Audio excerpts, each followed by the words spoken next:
Will canceling a credit card hurt my credit score? It can. While having a high amount of unused credit card available to you through a lot of cards can definitely work against you, closing a credit card once you pay it off isn't always the right choice either. Okay, here's why. Your credit history is made up of a bunch of different factors, one of which is how much of your available credit you're using. Let's imagine you have three different credit cards, each with a $1,000 credit limit, so your total available credit on these three cards is $3,000. You currently have one card maxed out, so you owe $1,000 on your first card, $500 on your second, and your third card has a zero balance. In this scenario, you're using $1,500 of the $3,000 you have available for credit, about 50%.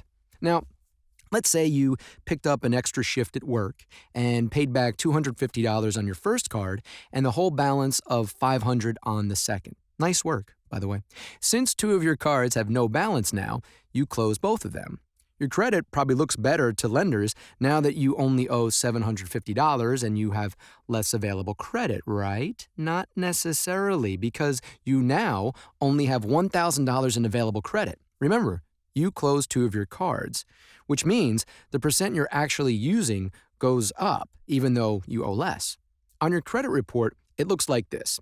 You now are using $750 of the total $1,000 you have available. So now you're using 75% of your credit. And that's enough to have a major impact on how lenders view you.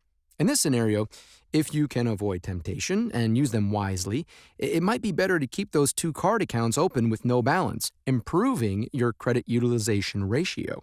Because remember, a few cards can be good to have, but if you have too many, it could end up working against you. Something else to think about before you close the account is how long you've had the card. That's because another 15% of your credit score is determined by how long you've been borrowing. Your credit score gets a boost when you show a long history of good credit use, so closing a card with a long history of positive behaviors can remove that benefit. So, if you do want to trim a few pieces of plastic from your wallet, give some thought to making that card with the long positive history one of the ones you keep around. Remember, the best thing you can do for your credit score is to make on-time payments and, whenever you can, pay more than the monthly minimum payment. In addition to saving on interest, it improves that credit utilization ratio, which helps your credit score.